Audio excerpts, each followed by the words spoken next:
Miguel Concepcion is pretty close to being done with his review for Nioh. Yes, it is in the final done, steps of like, production. Yes. Yeah, we haven't published it yet.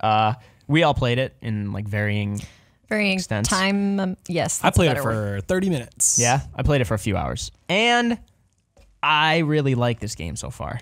And I was not expecting to because it was actually kind of an eye-opener. Sounds like a weird tangent, and I know I do those a lot, but this actually has merit. In like a month, in about a month is... did I just unplug this? Do you still hear me? In about a month is the Castlevania Symphony of the Night 20th anniversary. 97 it released. That would make it... I'm doing some math right now. Good job. And I forget what day it is in March, but I was looking at Nioh, and it reminded me of Symphony of the Night because Nioh is clearly going for Dark Souls. They have, in previews, they've told us that's what they're doing. It's Team Ninja, who's famous for Ninja Gaiden. It's taking Ninja Gaiden and applying some of the mechanics there and some of the minor things to a Dark Souls structure in that very hard, fighting mechanics. Like you're gathering this experience that you can lose when you die. Death is a huge deal, but it's also kind of the norm. It's necessary.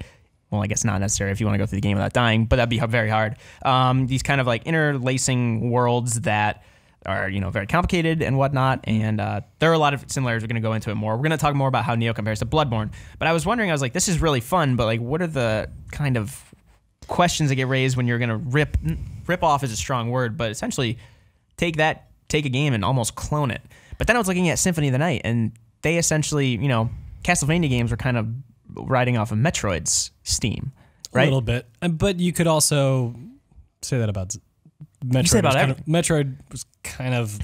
Well, Zelda and Metroid came out not too far apart. Yeah. But even Zelda is very similar. Sure. It's just a different perspective on the world. And, the saying goes, like, game design is all just iteration. So I was thinking, like, what other... I'd like to see maybe more franchises kind of take what makes their IPs special, like Ninja Gaiden with the very well-designed combat, and those games were difficult in their own right, and apply that to something with the structure of a Dark Souls or a Bloodborne. Like, I don't know, maybe like you could figure out a way, maybe you could take a Tom Clancy game and make it like Dark Souls. Bringing it back. Maybe the next Splinter Cell will be like Dark Souls. For those people who are just joining, that joke won't make sense at all, but that would be cool. A shooter with like Dark Souls structure. I think we talked before the show about the movie Equilibrium. Oh, Equilibrium. That's how you pronounce it. You pronounce the French way? Equilibrium. The Gun Kata. No? What? Gun Kata? Yeah. Yeah, the Grammaton Clerics, Christian Bale. Tay Diggs, who's from Syracuse. Okay. No, Rochester.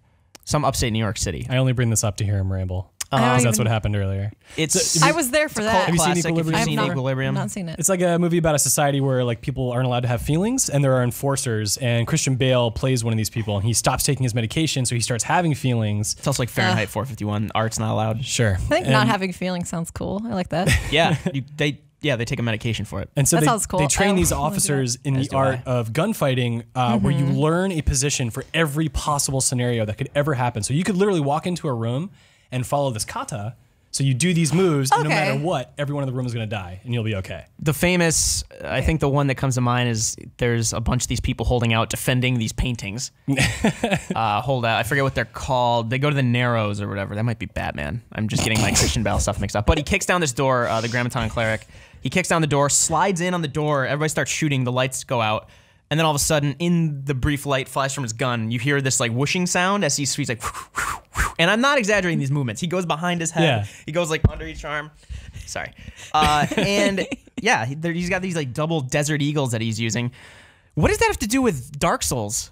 You were talking Why are we talking about Equilibrium? You were talking about applying Dark Souls like combat with a game that is based on guns. And Sure. I'm saying, Yeah. okay. Yes. And he's Weapon saying- stances, gun kata stances. I mean, Christian Bale. You in could this also game. just do realistic like death if you're shot, or Sure. do something like that. Totally. Okay. But we also Sure. wanted to talk about how Nioh compares to Bloodborne, how it's better. How it's Just forget that good. previous segment.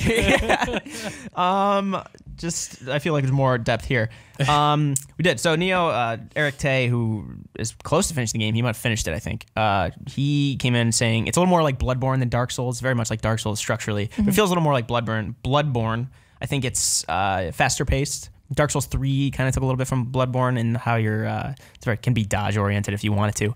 But watching Nioh footage here, It looks like a Ninja Gaiden game in terms of mechanics, but it's very difficult. But it's like this open world RPG, and open world's kind of disingenuous. I'll get to that soon. But it's also very story oriented, much more. It's not this like kind of translucent story that Bloodborne told. Yeah, that's what I was going to bring up. Is like in Miguel's review in progress, he talked a lot about the character, not like specific the main character, but like the charm isn't the right word either, but like the style of the game, it sets it apart from Bloodborne and Dark Souls in that it has its own unique flair. And so Japanese folklore. Yeah, and that's the part that appeals to me the most is like the historical aspect. There's a lot of historical figures in Nioh, and so that sets it apart. I know that's kind of not what you were going for because we were talking about mechanics and no, feel, that's one of but the things I'd written down. Yeah, that's the big thing that stood out to me because that's usually what I focus on in games. I'm super drawn to the historical Japanese setting. Yeah, this is based on your character is pretty based on William Adams. He was the first like Western. He showed up in Japan in like the 16th century.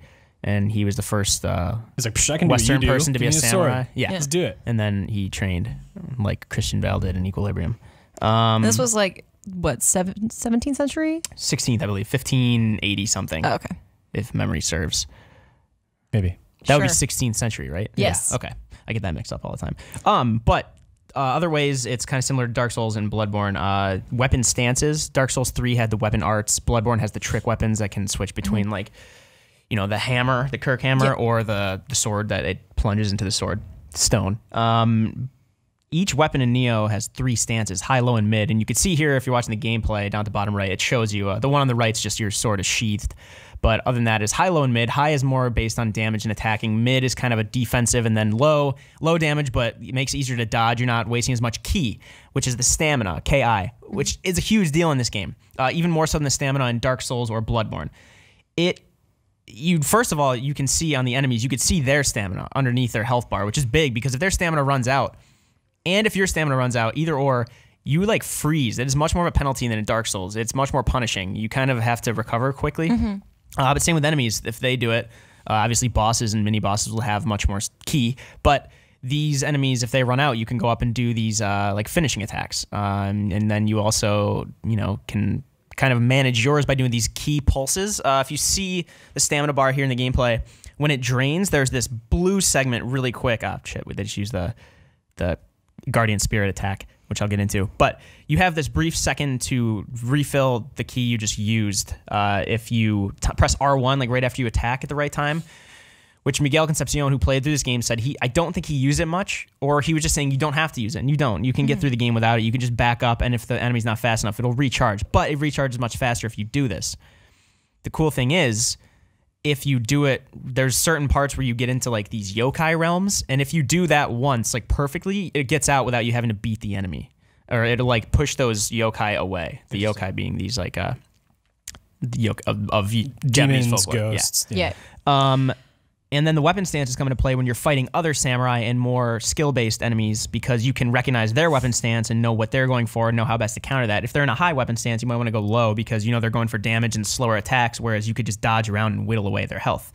And like Miguel had said numerous times in the office in his review in progress is that there's a really cool visual style to this game, or like a visual vocabulary that lets you know what the enemies are going to do, more so than just they're going to telegraph the attack when they start to wind up, yes, but you can also see what stance they're in, and that's going to like affect and kind of encourage you to use a certain stance of your own and let you read these situations before the monster actually attacks. Well, being able to see their stamina as well is super helpful. And Yeah. stamina, In the little bit I played today, it was like that automatically made the game more accessible for me because I knew I was in terms of information, on even footing with my opponent. Okay. Yeah, I did want to touch on accessibility because you brought that up before we started recording or shooting, filming, whatever the word is. Live streaming. Streaming. There we go. I know things. I think the other thing that appealed to me is because I'm very intimidated by the difficulty of Souls-like games. But Miguel said this, and then other reviewers also that I read were talking about how co-op doesn't. Like enemies don't scale when you do co-op, so you can get through a particularly tough area and like, it's like a 15-minute like walk in. Phone a friend. Yeah. walk in the park. So The Price is Right. Thank yeah, you. I do like that you can lean on that. Like if you're getting really frustrated, I can do a good rage quit. So I'm happy to know that that's available to me, which also makes it less intimidating to start playing. And then the tutorials at the beginning and the information that you get adds to that. Like, okay, starting this is not going to be this huge endeavor. I don't feel like I have to take a class to learn how to play this game. I don't have to study it as much. And then that comes later naturally as you're playing. Yeah. Another thing in terms of, you mentioned co-op multiplayer-ish area. In Dark Souls, you have people that can invade your game. This has the Revenant system, so you come up on what look like bonfires in Dark Souls. They're the swords stuck in the ground, and it's a red glowing thing. And when you go near it, it shows where another player died, but it also shows you what they had equipped. So if you see that they had really good equipment, obviously you want to get it, because in this game you find much more loot than in Dark Souls. You're not sticking to one weapon that you're upgrading. I found like 4 weapons in finding half the hour I same, played. you're finding the same samurai sword just with better stats. You're not finding the Kirk hammer and just upgrading that with blood gems throughout. You're finding loot a lot, and it's really cool. Risk reward. It's like the epitome of risk reward. You see that they have like really good equipment, which obviously means they're going to be harder to fight though. So it's always, if you want to get that equipment that they have, if it's worth fighting, it's almost always going to be you're outgunned, which is cool. But you don't have to summon them. That's the Revenant system, and that's like how it's a little bit different from Bloodborne and Dark Souls as well. Which I actually really like this, because it's a loot-based game, so this kind of encourages you to go for the better loot by getting to these more difficult fights. Guardian spirits are a big deal. You can pick one that boost your stats. There's also a skill tree for this Guardian spirits that you can upgrade them to upgrade your heart, body, skill, dexterity. I love skill trees. Yeah. And then right Live for now, my Guardian spirit that I'm using is like some sort of bird dragon that swoops down and hits people, and then it buffs your weapon, and you can just hit in wider attacks and more difficult attacks. And there's like special abilities. You can upgrade your samurai abilities by getting proficiency with samurai weapons. You can upgrade ninjutsu abilities by using ninja weapons. And you go into a skill tree of their own. This game is much more, I think, in terms of the weapons and the combat, it's much more in depth than Bloodborne and Dark Souls, actually. Which those games have fantastic combat. Would you say much more, or just like more customization? Sorry. Okay. There's more customization involved with your skill trees. You can have the samurai abilities. You can have 3 weapon stances as opposed to the 2. You can have you get more weapons, and then at the beginning you pick like 2 weapons that you want to be proficient with. I picked the regular samurai sword and then an axe. I thought they balanced each other out well. And then for another difference, you can. Dark Souls have always kind of been these open world-ish things that are intersecting in weird ways, and then you can start warping between bonfires as the game goes on and you discover more areas. This game, I brought it up earlier, it's like a Mario map. When you go to when you're actually going the overworld, there's places you pick, and then once you clear these areas, or maybe not clear, because it's like if you go back to a shrine, the shrines are just like bonfires in Dark Souls. The enemies will regenerate, so you can go back and farm them for Amrita if you want, which is like the souls, the upgrade currency in this game. Once you clear an area, you can go back and do a Twilight mission version, which is just it's like a harder it's like a version, right? The enemies are harder, but the loot's better. Yeah. So it's encouraging you to retread if you want better loot, because say you can't even go to the vanilla version of this new area without better loot. Have you done much of that? No. Because my question there is like, does that get too grindy, or is it necessary to go back and try to get better loot, or can you kind of get what you need along the way? Like, that's my remaining question. From what I've heard, it can. I don't know if it can be grindy, but it gets really hard. I would assume you would be farming some. Yeah, grinding is always relative to the amount of effort you have to put forth, right? Yeah. Like, especially in an RPG, grinding for me associated with just doing rote things. Yes. So far, my experience is you cannot just act in a rote manner when facing enemies in this game. So. Yeah. I Okay. don't know. Maybe it's satisfying, even if it is repetitive. Yeah, like if you're doing the same thing, but you actually have to pay attention to what you're doing. That's less. Right. It doesn't have the negative connotations of repetition. Sure. You know what I mean? Yeah. Philadar in the Twitch chat was calling out my Mario comparison. How else is this game like Mario? How else? Mm-hmm. It stars Trick questions. White man in Japan. That is accurate. Oh. Is Mario in Japan? Is the Mushroom King of Japan? Dinosaur world. I don't know. Well, he's in New York in the upcoming Mario Odyssey. Yeah. Yeah, maybe he's not in Japan. But I tried. Oh, that's all right. I didn't really set anybody up for success with that one. But yes, by and large, it's kind of a low-hanging fruit to talk about how Nioh compares to Bloodborne and Dark Souls. But it is. They've been open with the fact that they're trying to do their own version of that. And I think from what I've played and from what I've heard, Sounds like they succeeded. Yeah, it's really fun so Absolutely. far, It's and great. it has its hooks in me. I have the game. Well, you can't pause the game, but I have like the PlayStation menu up on my desk right now. I hope that pauses it.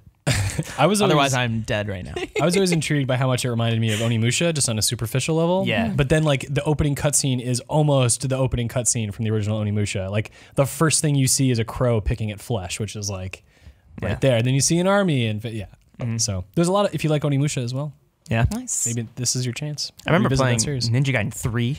Was it the last one I played? And that was hard as shit. Yes. This game's hard in different ways, but Yeah. can kill you fast. Cool. I think that's it. Yeah, go play Nioh. Our review will be up later on some point this week. Soon-ish. Soon. Very soon. So keep an eye on GameSpot for our Nioh review from Miguel Concepcion. We're cutting the video review today. Try to get ready as soon as possible. And yeah, from us three here at the table, it's got us really interested, and I really like the game so far. So go check it out from Team Ninja. Cool. And then also let us know your own thoughts if you've gotten the chance to play it since yesterday it released. I'm Mike Mahardy on Twitter, or M Mahardy, or MMA Hardy. Kelly Plague, I don't know who you are. People think I'm an MMA fighter all the time on Twitter. I'm Inky Dojiko, INKYDOJIKKO. Or just search Kelly Plaggy if you didn't hear that. And then Peter Brown. PCB Brown? P Brown. PC Brown. PC Brown. Yeah. Nice. I'm going to change my handle soon. It's fine. No, I like it. That's good. Okay. Anyway, thank you all so much for leaving your thoughts in the chat. And like I said, hit us up on Twitter if you have any more thoughts on Nioh, if you get the chance to play it.